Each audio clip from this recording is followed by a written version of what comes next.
Welcome back to Respect the Dead, the podcast where we don't. Perfect. Flawless. Great job. Show stopping. Amazing. This is also a part of the process. This was stuck in my head the other day when I was binging these. Nice. Oh, I didn't even know you listened. Yeah. Did you hear the ad from our hater? No. There's somebody who hates this song. They left a review that was a 5-star review, but then just like basically said how horrible the song was and how nobody likes it. But they left a 5-star review. It's like, yes, queen, yes, bitch. And on the flip side, we had someone who actually made a dark goth metal cover of the song. That's pretty cool. Yeah. That is very cool. Well, hi everybody. I'm mainly Mandy. I'm Hoots. I'm Kaylin Conrad. And I'm Zoe B. Yay! We have a special Nailed guest. it. Woo! Yeah, much more special than us. We are always here. Yeah. We live here in the dirt. Me too. We just wiggle around, hanging out. So who are we doing this week, Zoe? We are going to be talking about the man, the myth, the fucking racist piece of shit, Howard Phillips Lovecraft, the American. Oh my God. Howard Phillips. Howard Phillips. Oh my God. The way I would have knocked this child into a locker. Oh. Howard Phillips Lovecraft. Oh my God. You know, if he was born 100 years later, I totally would have turned him into a school shooter. Like, I would have been like, hey, Howie? You wouldn't have had to work that hard, probably, to be fair.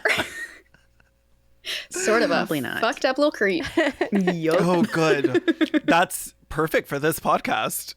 Yes, I am so excited when Mandy asked me to talk about him. I was like, yeah, of course. Fucking hate this guy. So something that I wasn't sure if I wanted to bring up or not, but that I will bring up now because it's more of a personal story about my sort of introduction to H.P. Lovecraft is when I was in graduate school, there was another student in my program who literally like his entire field of study or like he was like a literature guy and his thing was studying the work of H.P. Lovecraft. And like, that's what he wrote his thesis on. And it was like a whole thing.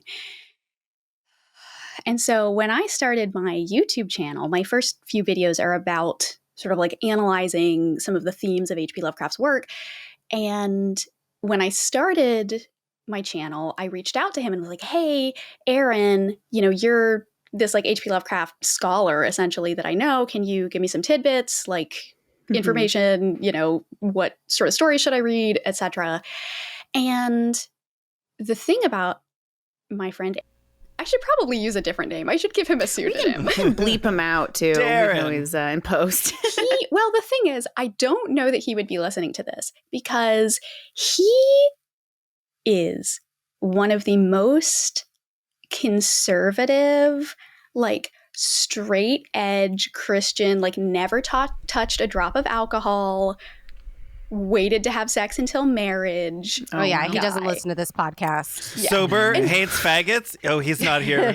So the thing is, I was so afraid because like after like those first few videos are not like super explicitly like political. It wasn't until a little bit later that I started getting into the more openly political, like left-leaning stuff.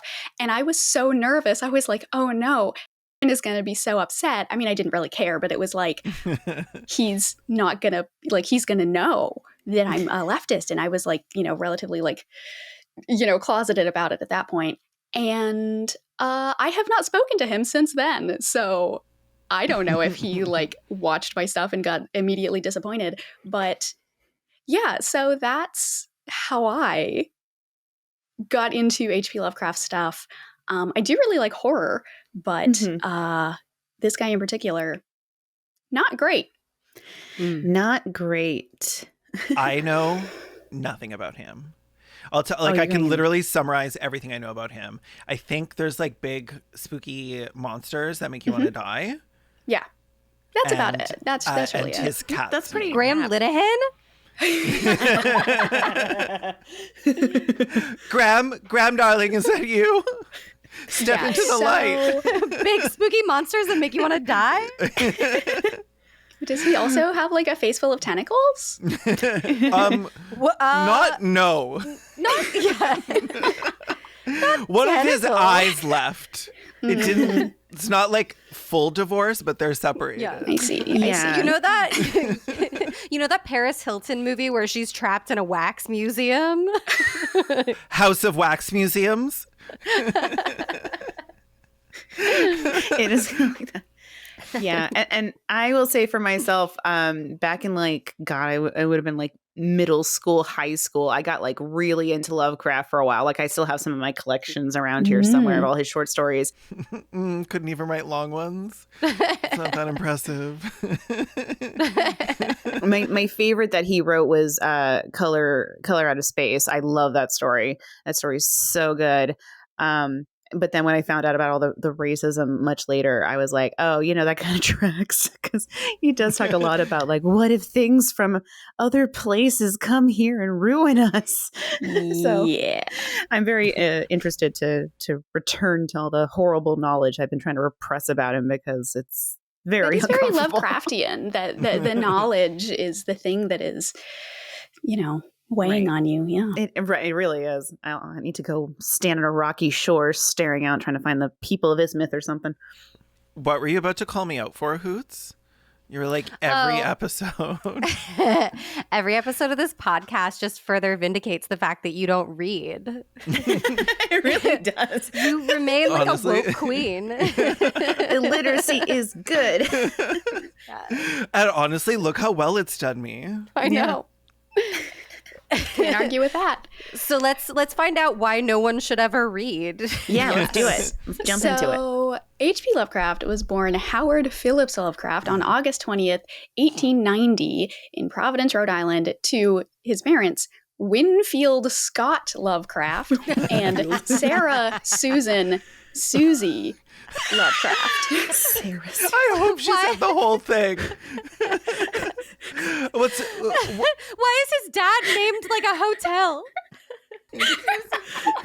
Oh, his father, Hilton in the Third. Yeah, his dad sounds like a bunch of budget hotel chains. So it's funny that you say that, because actually his family, like his extended family, is basically like New England aristocracy. Mm-hmm. Like his dad was this like super rich businessman guy, and his mom was like her ancestors came over, maybe not on the Mayflower, but her ancestors like were pilgrims who came over in the 1600s. Like, yeah, on the June weed or something. That's funny. That's good.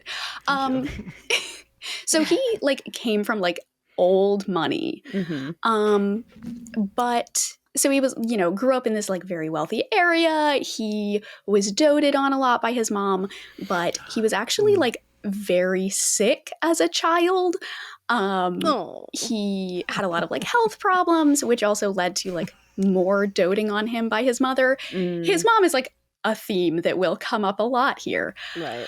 This happens a lot on Respect the Dead. A sickly, gangly little child and a mother who like does not understand boundaries. Yeah, let me send you. I forgot that I have pictures, because I always forget the pictures. We love So pictures. here's a picture of him as a baby with his parents, and it's so fucking funny. I'm so fucked up that when you said as a baby, I expected him to be like dressed as a baby and not like literally a baby. Look at his turf bangs. Oh my goodness. Oh my God. Kaylin, describe this image. Okay, so on the right, we have what the kind of mustache I can only describe as some sort of like spit broom. He's very I would like date him. Oh, 100%. Who would go feral for this man? He definitely looks like he's married, but he doesn't look like he enjoys it. He's well dressed. He has like a nice side part that's like giving a little fash, but not too much. And then his wife, I don't know, she was dressed like Susie. a witch. Susan Susie, she has like a big dark veil like flowing out of her hair for literally no reason. Nice little collar, sharp features, and then this child who is from like 0 to 8 years old is giving Renesmee with turf bangs. She's wearing a little white communion gown. Honestly, she does not have very good like facial structure. No. She's very flat looking. Like, have you ever seen that episode of Doctor Who with Cassandra, the last human being, who's just a piece of skin stretched in between four poles? Moisturize me. Yes, this is what she's giving. Her hair is very shiny, though. So his, right? This is Lovecraft. That is Lovecraft. I keep calling him. I keep calling this sweet baby girl. He's serving girl. He's serving girl. He is. It's very femme. This baby was serving cunt. Yeah, like in the late 1800s, gender roles and whatever. Like parents dressed their babies in gowns until they were, like school aged. So because girls are cuter. Because girls are cuter. Yeah, we have better clothes. It's true. So this second picture is him. He retained the bangs, which is great. Oh, this is just King Joffrey. Yeah. This is a bowl cut. This is like a really cruel bowl cut. Mom really was just sticking the salad bowl on his head and trimming whatever stuck out underneath. My beautiful boy. It's like a sailor monk aesthetic for the clothes too. Mm. Ooh, that's like Sailor Moon, but worse. So when Lovecraft was 3 years old, his father was actually institutionalized because he, quote unquote, lost his mind from what historians think was syphilis. Mm-hmm. Oop, It'll normal getcha. thing. Yep. And he died just a few years later while still institutionalized. And that hit the family pretty hard. The moms, Sarah, Susan, Susie, moved back in with her dad and her sisters. And so Lovecraft was basically raised by this clan, the Phillips clan. And his grandfather was this new like father figure for him, and his mom and his aunts fucking loved this kid and like doted on him a lot. And like it was, I think, a little bit concerning, the whole situation there. But he's their beautiful little doll. Yes. Don't love that. So he was like raised by this whole group. Something that I think is funny, that is not really that important, but apparently, even though his mom loved him a lot, she reportedly told some of her friends that she thought that he was hideous. Oh my God, I love Susan Susie. Which is just great. Oh my God. Okay. Susie, Sarah, Susan is so far my favorite person in this. Yes. She's my favorite character. Oh my God. She's like, honestly, I love him so much, but he's busted as fuck. It feels like the way that you talk about like a cat, right? Like, this is my son. He is a gremlin and I love him. My little rat. I get to call him a rat. You don't. No, you can call my cat a rat. So he was like very smart. He apparently learned how to read and write by the time he was 3 years old. And he would write a lot of letters to his grandfather, who traveled a lot for work. Because again, his grandfather was like more money than I can even like comprehend. Like this was an incredibly wealthy family. And so his grandfather traveled a lot for business, and he wrote a bunch of letters to his grandfather, which I think is kind of sweet. What does a 3-year-old have to say? What are you writing in your letter? Shit my pants again today. I think that you can find some of them online. Like because he's such like a popular figure, they have done a really good job of like archiving all of his stuff, which, as we'll see a little bit later, is both good and bad. So he was also like a huge fucking nerd. He wrote, like, some of the first things that he wrote was like fanfic of the Odyssey. Oh no! Iconic. He loved like studying classical literature and like writing poetry. He loved studying science, like biology and astronomy. He wrote a lot of poetry and essays, and even, and this is really cute, he self-published scientific journals when he was a child, which is like, okay, honestly, like That's same. I'm standing. Yeah. Right? I am like currently standing. That is kind of But cute. He also said that doing math gave him headaches. So like, yeah, Same. same. Yeah. Ditto. Same. Oh, sorry, mommy. I can't do my math homework. It gives me headaches. It's giving L. Ron Hubbard. like, it's like, oh, Oh my sorry, God, it I is. can't join the army. My left eye keeps twitching. Every time I try to serve my country, it's so weird that happens. So like life was good. Life was great. Things were going awesome for child Howard Phillips.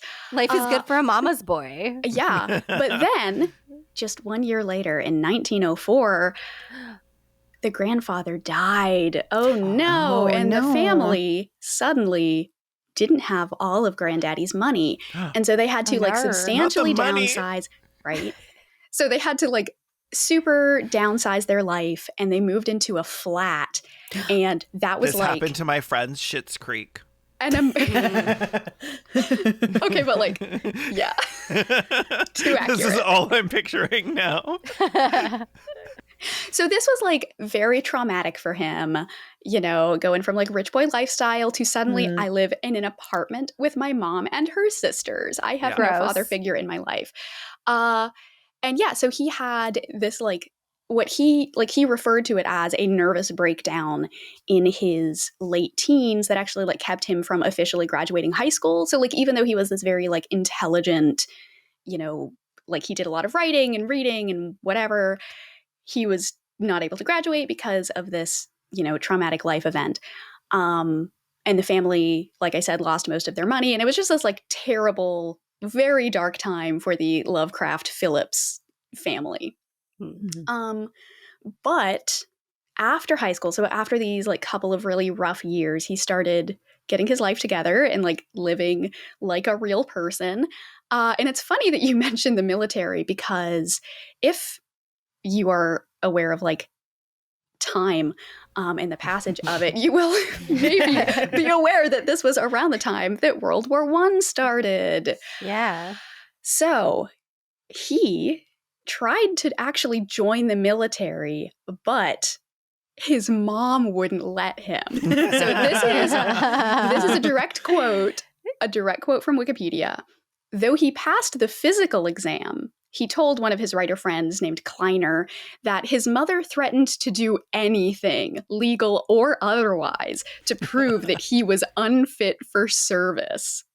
So after his failed attempt to serve in World War I, he attempted to enroll in the Rhode Island Army National Guard, but his mom used her family connections to prevent it.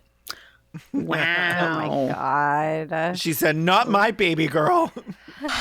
So speaking of World War I, this is when we get into the fun, amazing part of Lovecraft's social views. So he actually thought that the U.S. needed to join World War I quicker. So like the U.S. notoriously was very late to join World War I. We really just like picked up the pieces right near the end. And the reason that he wanted the US to join sooner is because Europe is America's ancestral homeland. And, you know, we need to protect the motherland. He also... all of America is from Europe. Well, yeah. Yeah. Of course. Where else would they be from? Well, the people. Yeah, the people. The actual people that he considered people anyway. And yeah, so like, needless to say, during this time, he was very like politically conservative. He was very outspoken in support of the monarchy in the UK. Not a great look.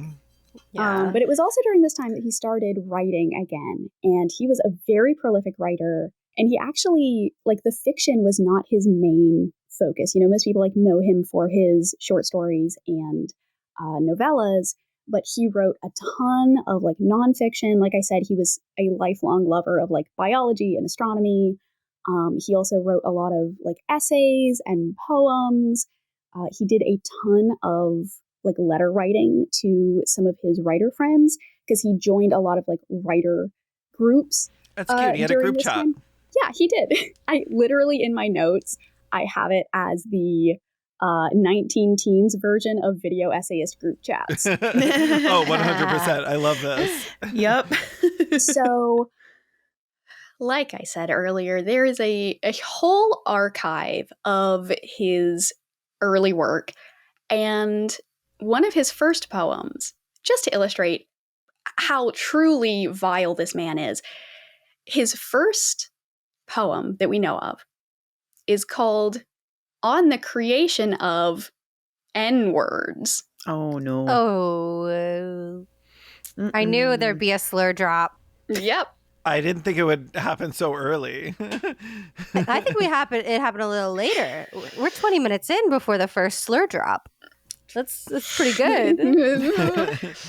So, and it's about how Black people are like the missing link between people and animals. So it's great. God. Love it. Oh my God. I don't. Okay. So You don't? his like science work, Uh-huh. not super. When you're like, oh, he wrote a lot about like biology. I'm like, okay, but is this what he was writing? Yeah. Oh, yeah. Okay. It was scientific racism. It was, well, biologically, Okay. if you look at the skull shape and the skull it's always size, the fucking skulls with these people. It's always the skulls. if you can fit this many pellets into the skull, it just proves that they're not people. The old pellet to skull ratio, that makes Yep. a lot of sense. Of Yes. course. Mhm. I wonder how many pellets could go in my skull. Let's find out. Caitlin, go get the ice cream scoop. Mandy, get the skull pellets. Okay. Keep them for just this What occasion. if I joined? Oh no. So he published his first short story. Well, it was the first story that was published, not the first one that he wrote. That was The Alchemist in 1916 when he was 26 years old.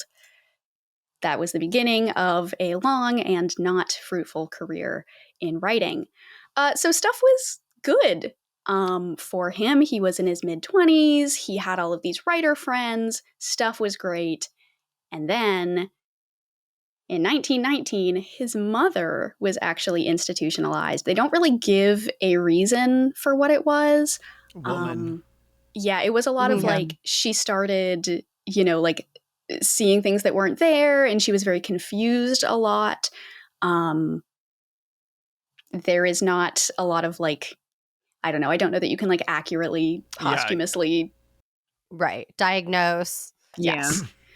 And because he and his mother were just so close, this really hit him hard, and he became very depressed and actually suicidal. And she died just 2 years later in May of 1921. And this, again, was like a very difficult time for him because they had been so close.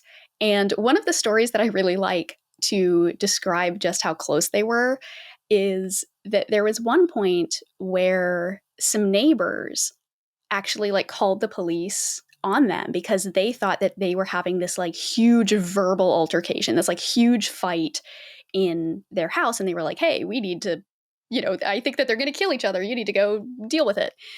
Turns out they were both just very passionately reenacting Shakespeare. The Oh my worst kind of God. people. Normal mother-son stuff.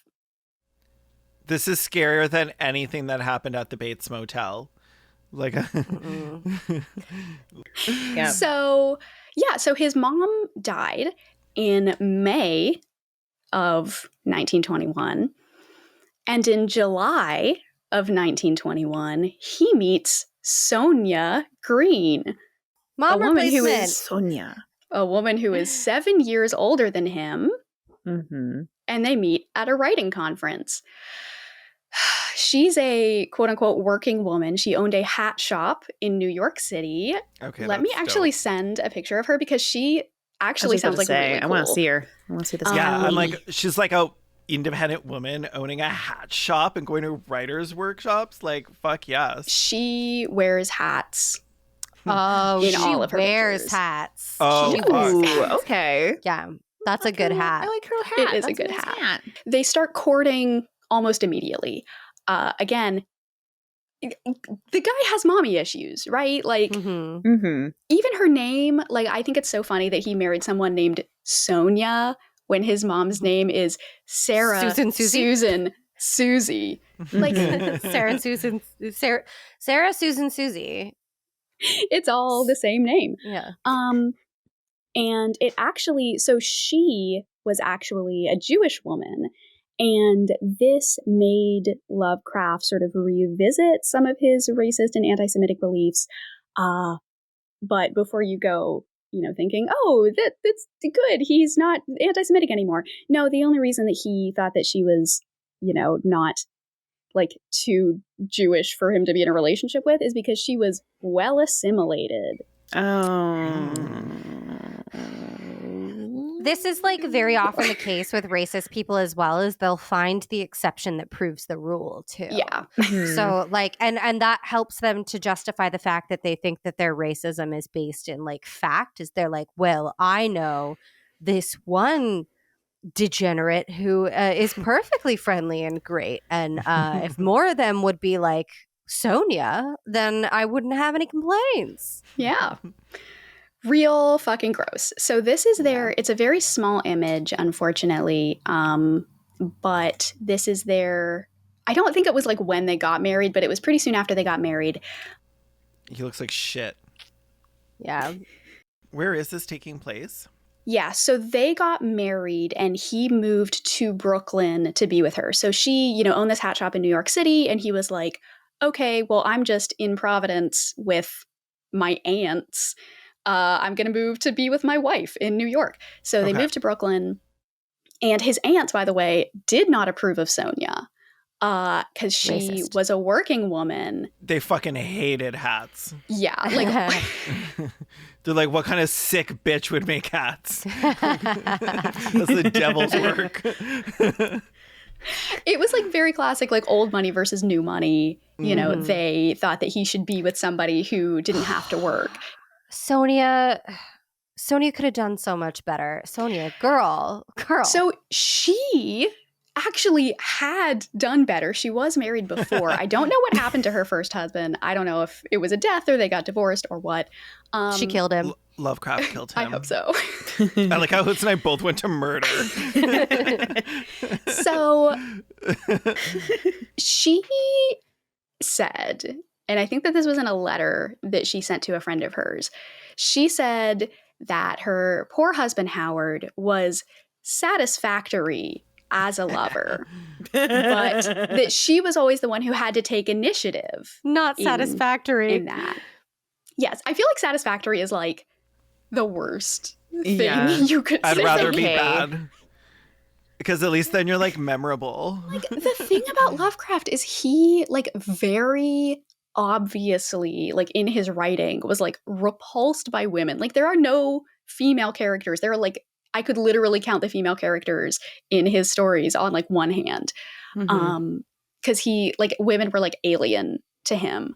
And he actually said, like speaking of his sex life, he mentioned in some letters to one of his friends that when he was a child, he found a textbook on like sexual anatomy, and that quote virtually killed my interest in the subject. You saw the Why? gingerbread person. I can almost understand. Like, I remember going through sex ed and health class as like a teenager and looking at some of those science books. They were not always the most, what would we say? Titillating. Erotic. They didn't really get my motor going either. So like, I'll give him a little bit of a defense there, lackluster as it is. But Imagine that killing your sexual appetite forever. Like, I don't know about you guys, but that like those two concepts just never connected for me in my brain. Never. no. Like, those are different channels. Yeah, like the fact that like stuck with him. I think just that's like an so excuse. Interesting. Yeah. it's an Really? excuse. Yeah. I think maybe he was averse to sex or averse to sex with women, and like he needed to find a convenient excuse. I mean, that's one of the like ongoing theories about Lovecraft, isn't it? Is that he was either like a closeted gay man, or maybe he was asexual or sex repulsed or something like that. Like there's a lot of Yeah, I've heard the theory that he is asexual, which I would believe. Like, honestly, like... Yeah, no, I can see that. I feel like his story that he has given is something that I hear from other ace people. I don't know. I haven't heard anything about him being a closeted gay man, but... I mean, I hear it often kind of in the same way that people say, like, oh, anybody who's homophobic is secretly gay. So, like, I don't know how much, like, actual weight I give that theory, but, like, I've heard it, like, once or twice, and I don't know if I really believe it myself. The reason that he hated degenerates is because he, right. Or he could just have been a hateful person. It's possible to be hateful. Like, yeah, sometimes people are just bigots. yeah, exactly. I think any gay dude seeing like sexual material between a man and a woman wouldn't be like, just like, that's disgusting. That's disgusting. They would be like, ooh, dick. Like, there's something to like hyper focus on in that situation. Like, you wouldn't be like, oh God, I'm never looking at that again, because like that's literally from ask any closeted gay dude, and they're like, oh no, I noticed. Like, for some reason, I was just never into lesbian porn. Yeah, for some reason. So during the 1920s, this was like one of his most prolific periods. He was doing a lot of writing. He published like dozens of short stories during these years. But unfortunately, so he had a distaste for commercial writing. He felt like if writing made a lot of money, it was because you were not that good. You were like a sellout. Yeah, you were selling out. So where he got his stories published, it like wasn't making any money. Like if he was paid at all, he was paid convenient very little. Ideology for someone who's not making bank. And so this caused some problems between him and his wife, because she had some health problems that she was going through, and she ended up losing her hat shop, and he wasn't making... Sonia. Yeah, genuinely heartbreaking. No. The hat shop loss, saddest thing in this story. No, like I'm literally I'm experiencing trauma. Like I'm in my head, I am seeing her last day there, closing up and like locking up to go home to her nasty little husband with his stupid little bangs. She like gingerly like runs her fingers along the last of her hats and says farewell to them. They all have names. Every single one of them has names. And a backstory. Just like Moira's wigs from Schitt's Creek. They're all named, and they're all named lovingly. Yes. I didn't expect Schitt's Creek to come up this much.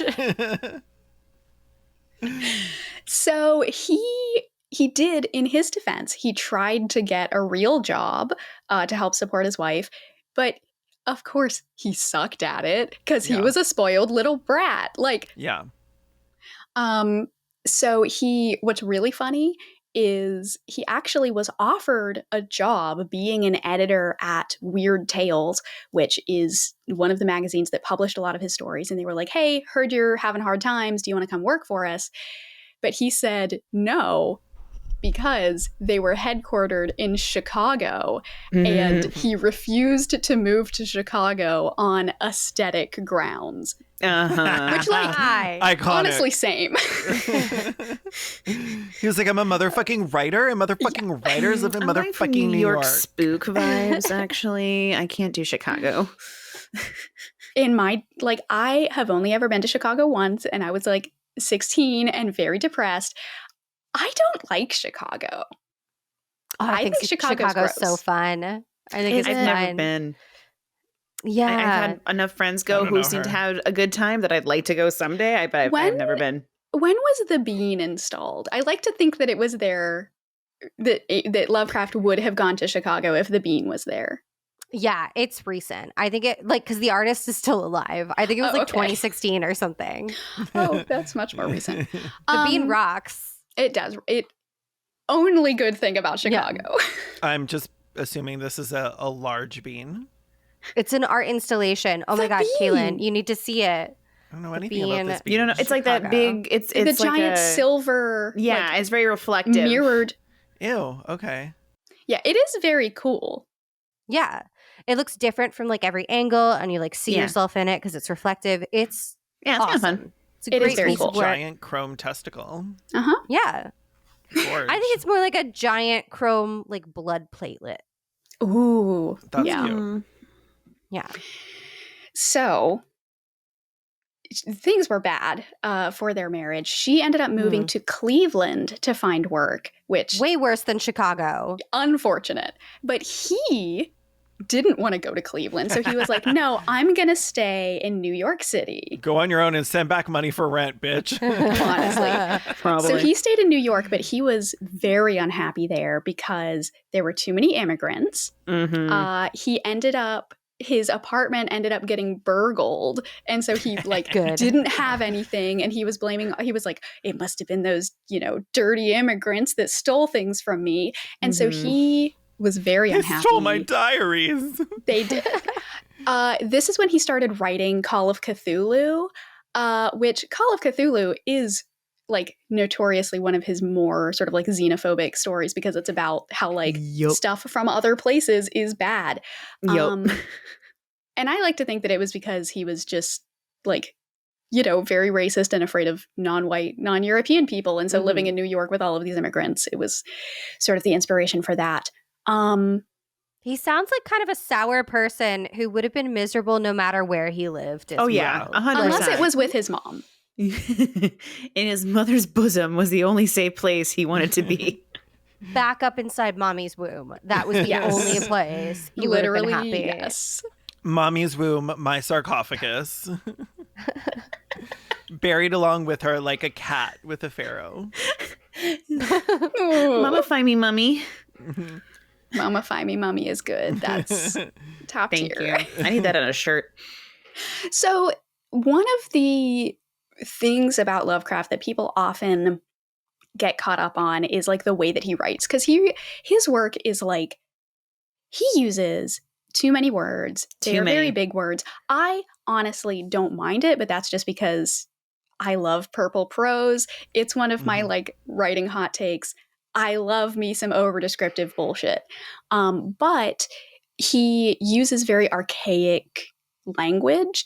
And one of the reasons that he defended using this language, because other writers called him out on it. They were like, hey, Howard, your stuff sucks. Why do you do this? And he said that he preferred when the English language was more pure and it hadn't become infiltrated with Americanisms, which is just, immigrants changed how we spoke and he didn't like it. He would complain about rap music, wouldn't he? He would complain about anything. Yeah, anything. I don't know if he had an opinion on jazz. Oh, I'm sure he hated it. So many Americanisms aren't even from, like, a lot of them are from, some of them are from our immigrant communities, but so many Americanisms of the modern age are actually just, like, products of the U.S. military. Like, if you trace, like, the way the English language has evolved since the 20th century, like, most Americanisms introduced into the language are just things that are born out of the U.S. military, and you would think that he would be like into that. He wouldn't know anything about that, though, would he? That's true. No, that's why wouldn't. He thinks it's all products of immigrants. If only his mom had let him join. These immigrant terms like trench foot. There's like an alternative universe where H.P. Lovecraft got to actually join the military, and he was like, oh, people are just fucking people. I should chill the fuck out. Or where he died. Yeah, honestly. Where he died in a trench. So things were pretty bad for him during this time, but it got worse. Because if you're keeping track at home, this is now 1929. Oh. So in 1929, he got divorced. Sort of. Bad time. Sort of. They both agreed to getting divorced, and it was an amicable divorce. And Sonia actually ended up getting remarried a few years later, but fucking Lovecraft never actually signed the paperwork. Oh, you little petty bitch. all the pieces are coming together. Like, of course, he's like one of the like really super divorced men. Like, of course. Full on divorce cell. Yeah. Yes. Yeah. Divorce core. So yeah, they got divorced, quote unquote, and then the Great Depression happened. So he, because of the economic crash and because of his divorce and because he hated immigrants, he actually moved back to Providence, moved in with his aunts, because he cannot live without an older woman. Yeah. He needs his mommies. Yeah. And he ended up doing some of his best writing during these terrible years, because I feel like it makes sense that you would write good, very depressing horror during a very depressing time. Yeah. Also, when you're not paying rent, yeah. you got that. Ooh. Got that energy. Yeah. So this, let me actually send you, this is my last picture. No, it's not. I guess I have one more after this. But this was his childhood home. This was his grandfather's house. Ooh, that shit's haunted. Ooh. That's haunted. Oh, yeah. I was about to say I would love to haunt that fucking house. I would look so good haunting this house. Oh my god, no wonder he wrote like spooky stories. Like, Yes. that is a haunted house. I would be crying every night. I literally think I see a ghost. Oh no, is that No. just a woman? Probably just Yeah, a that's normal a people- person. I think that's a woman. I'm like, why is it wearing a sheet? And I'm like, no, Kellen, that's It's a white dress. And It's a woman? also, It could be a statue. I think it's a woman. She's wearing white. what is a Right? woman, Hoots? A Exactly. woman is someone who wears white. Okay. Yeah. So something that's really interesting is when the Great Depression hit, a lot of his views started to change. He, For the better? some ways. Okay. So one thing is he became a socialist because the Great Depression, the like big crash, made him realize that the US wasn't a meritocracy, because up to this point he believed that rich people had money so they would solve problems. And the crash made him realize, like, oh wait, no, rich people aren't doing anything to help. They're making things worse. Question though, what do we call a socialist when they think that socialist policies should only apply to a chosen people? Enlighten us. I'm just wondering. I'm just wondering if I somebody, remember there being like a historical term for this. if somebody's like socialism but not for the brown people. Yeah. So something that's really funny, you know, the like trope of like, oh, well, I'm like socially liberal but fiscally conservative. Like that's a thing that a Yeah. lot of Americans say. Yeah. Yeah. He was the opposite of that. Uh-huh. He was a socialist. He voted for FDR, but he also thought that non-white people weren't people, and he also really liked Hitler, and he also wanted the country to be run by an oligarchy of intellectuals. R.I.P. Lovecraft, you would have loved the Red Scare podcast. He called this, so like his term for what his beliefs were, well, he was a socialist, but he was also a fascist. Mhm. But his friends were like, you know, like, that's not really what fascism is, right? And he was like, no, I'm a fascist. He was a red brown. He was a red For brown. real. Like, He sounded really like cozy saying these things out loud in like a very It was the 1930s. the 1930s were wild. Yeah. You could just say whatever the fuck you wanted, and people would be like, he's weird. Anyway. So his racism was like the weirdest kind of racism. Like I have never, it's bonkers. So he was a white supremacist, obviously. Yeah. But he was also a classist. So like basically if you were black but also rich, in his mind you counted as white because you were rich. Your money Mhm. made you white. Okay. You've purified is like- yourself with your money. Just odd to me. Like, I don't know what to do with that information. He thought that discrimination was good, but that it should not be based on descent, but instead should be based on culture. Okay, so he was a bit of a Blair White, like yeah. And so, like, that's why he liked Hitler, is because Hitler was, like, preserving German culture. I can't handle the phrase, and that's why he liked Hitler, right? So, like, Amazing. In his defense, in Lovecraft's defense, not Hitler's defense, he actually... Where's Angus? Where's Angus? Is Angus okay? You do not, at any time... have to hand it to Hitler. Well, you got to hand it to Hitler. You got a lot done. The trains ran on time. Right. So, in Lovecraft's defense, he did actually stop standing Hitler when a friend of his went to Germany and came back and told Lovecraft that Hitler was, like, persecuting Jewish people, and he was like, oh, I don't like that, you know, because he at that point he was going too far. Yeah, he knew at least one good one. There's one. So he did end up not liking Hitler. Because some guy was like, yo, this guy would not like your wife. You should hear the stuff this guy was saying about your Sheila? Wife. Surely. This guy with, like, a super dirty lip. He was like, he won't just wipe it. I just want to reach through the camera and just wipe it right off. This, like, 4-foot tall, dirty lipped piece of shit was, like, bad mouthing your wife is so hard.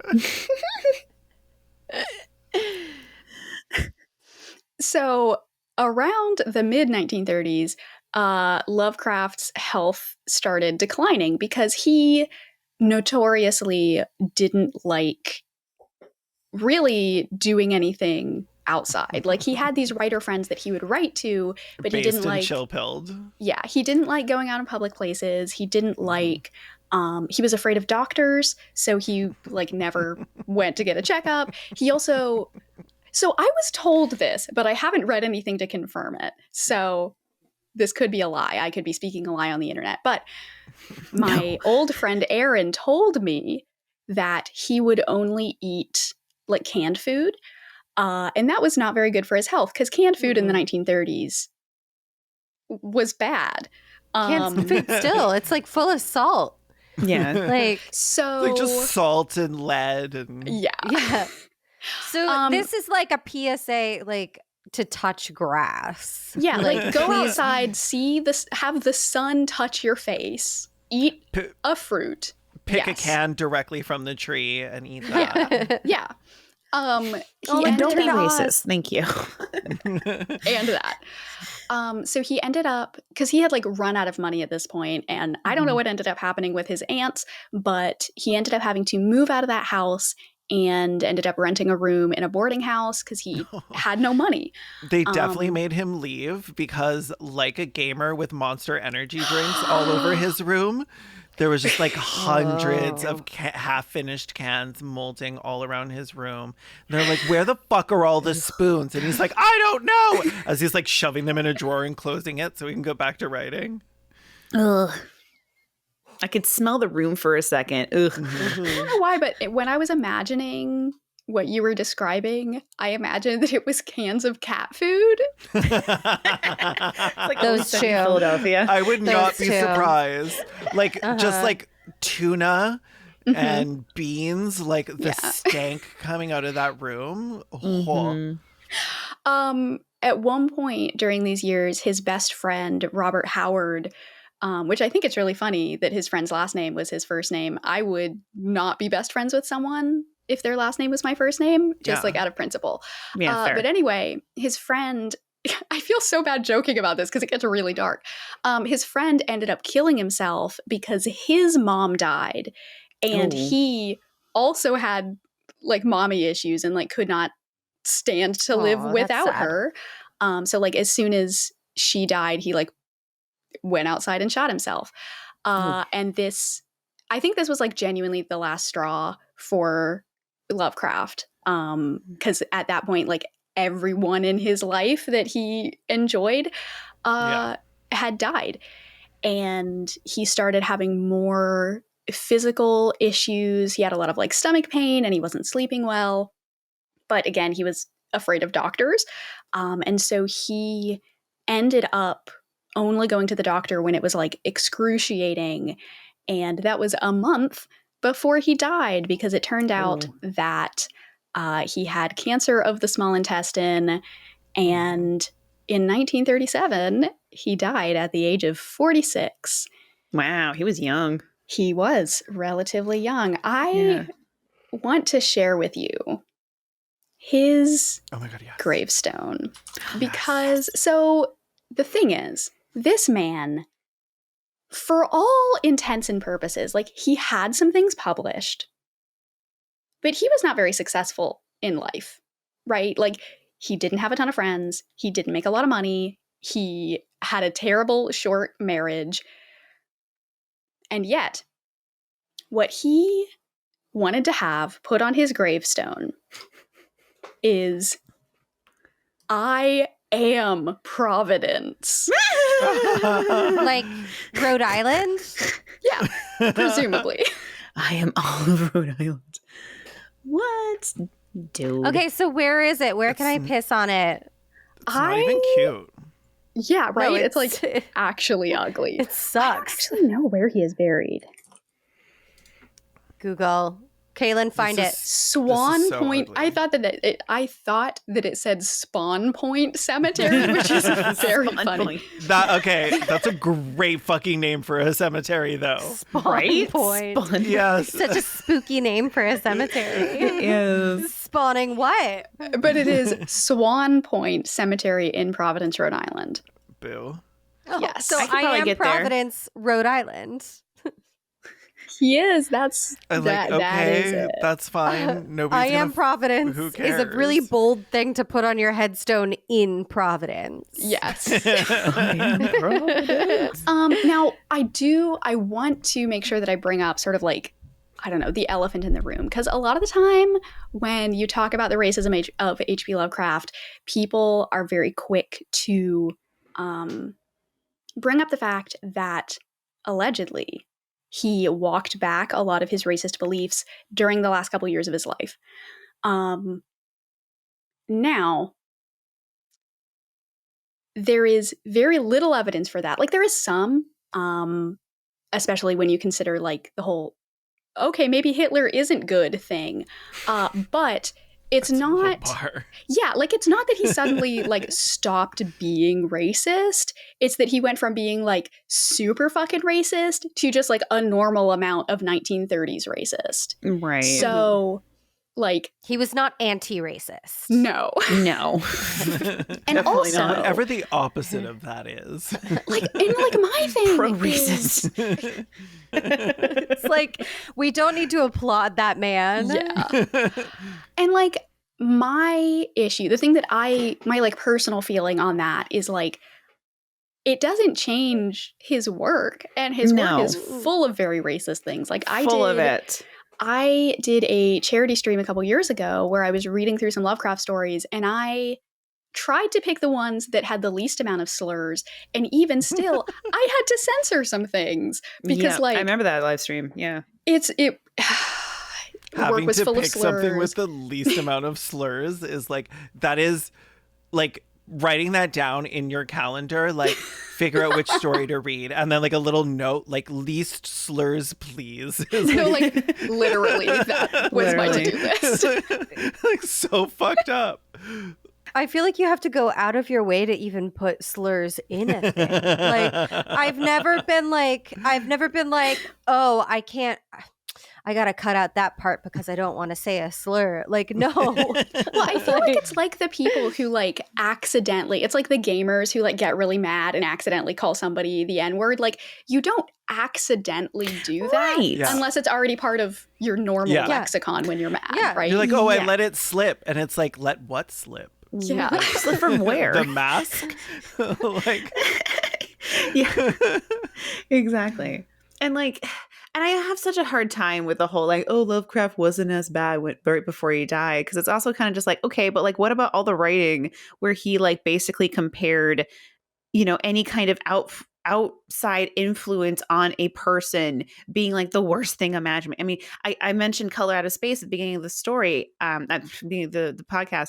And like, I love that story, but also it's literally about a family being ruined by like an alien presence that infects their entire farm and like Wokeness. turns them into goddamn monsters. Like it's, oh my God, the woke mind virus. Nar. I so desperately want the Daily Wire to acquire the rights, and I want them to do a film adaptation I would watch of the one of fuck out of that. It would be so good.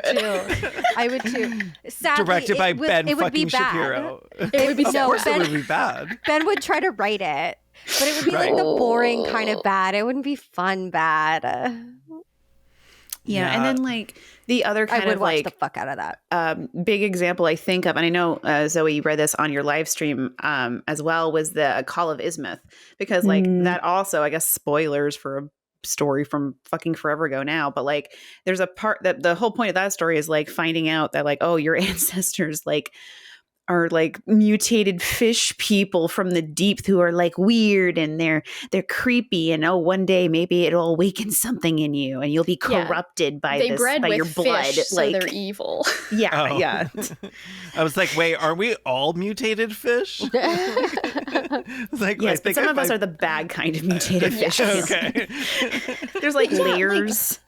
Like, I mean, I definitely agree, Mandy. Like, that's my thing, is like his work is super racist and his work didn't change. So why should I give a shit if he changed? Like, it doesn't affect anything if a man in the last couple years of his life decided in the privacy of his own home that he wasn't racist. Like, that doesn't change the effect. It's like, I'm going to take this I Love Hitler poster down from above my bed. Yeah. It was sitting right next to his Hang On Kitten poster. So that is the life and times of H.P. Lovecraft. There were a lot of things that I didn't cover. There were a lot of like, oh, he joined this writing society, and it's like shit that doesn't actually fucking matter. We don't care about that. No, we want the meat. We want the good. We want the dark meat. We want the petty shit. Yeah. I'm here for the gross slurs and the sickos. bangs. Honestly, his two best qualities. His two most notable traits. Yes. His inability to not say slurs and the horrible bangs. Yeah, he was just like a sad, sick man who failed at everything he tried and left a legacy somehow. Maybe don't idolize H.P. Lovecraft. Right. Glinner is out there somewhere listening to like dogs bark outside. Like, did somebody? I swear I just heard somebody call my name. But yeah, like there are a lot of like gross fanboys who like, so there's a literary award in like science fiction and fantasy that the award used to be like a small metal or a small gold bust of H.P. Lovecraft. And because it's called like the Howard Award or whatever. Yeah. His ugly long skull. Yes. Oh yeah. Very long face. Very like horse face of a man. So this award, like recently, I want to say like the 2010s, started getting a lot of backlash because it was like, hey, especially now that there are a lot more like prolific and like people are actually paying attention to the work of like marginalized writers, maybe we shouldn't have this man's face as our award. Maybe.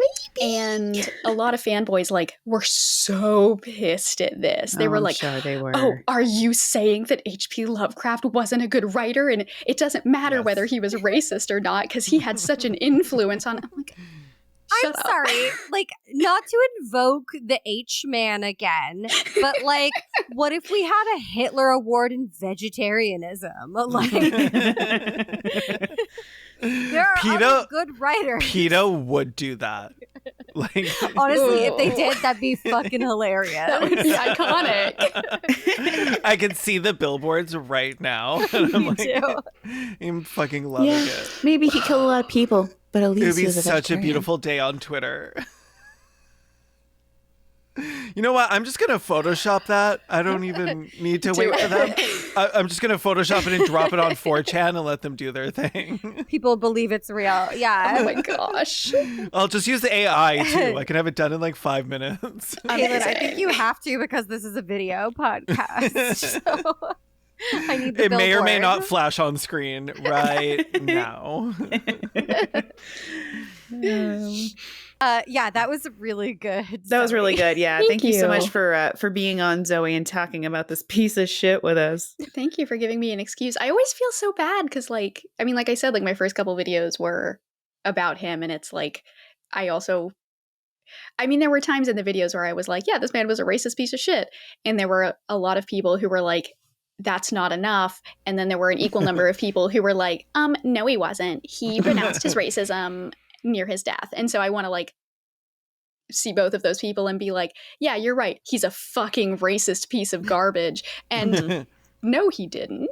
Imagine like Rush Limbaugh on his deathbed being like, by the way, I was wrong. Vote for Bernie Sanders. Like, would that undo his career? Like, would that shield him from criticism? Right. Nora. Or the work that was already made. Like, Yeah. But yeah, thank you for having me. This was so fun. I was so nervous. So I hope it was good. You did great. Oh my God, it you was did a so great good. job. you did Zoe, not appear nervous. where can our listeners find you? They can find me on YouTube. Just search Zoe B and I'll be there. It's a little picture. There's like a plant in front of my face or something. You'll It's know it when adorable. you see it. Thank you. But yeah, I make video essays similar to what all of these lovely people make. So if you like them, you'll like me. And that's it. Amazing. Thank you. Excellent. All right. Bye. Thank you so much for listening to this episode of Respect the Dead. You can follow Respect the Dead on Instagram and Twitter at _Respect the Dead. If you want to follow us individually, you can find our socials in the show notes. And you should check out our YouTube channels. We don't shit on dead people there as often, but still, we're making tons of cool stuff. If you enjoyed Respect the Dead and would like to support us, there's a couple of ways to do that. You can give us a review on Apple Podcasts or wherever you found us. If you leave us a review, we can read it out on the podcast. Reviews are the best way for new listeners to discover the show. Give us at least 5 stars and then share us with a good friend who likes venting about dead people. You can also give us some money over on our Patreon. Patreon supporters get some cool bonus content like bloopers from the cutting room floor and even coming up with a fake sponsor ad that we'll read in an episode. It has to be a fake business though, not your MLM Henny. Thanks so much for listening. Join us every Monday for our next Worm Feast. I'm Kellen Conrad. I'm mainly Mandy. And I'm Hoots. Bye. Bye. Bye.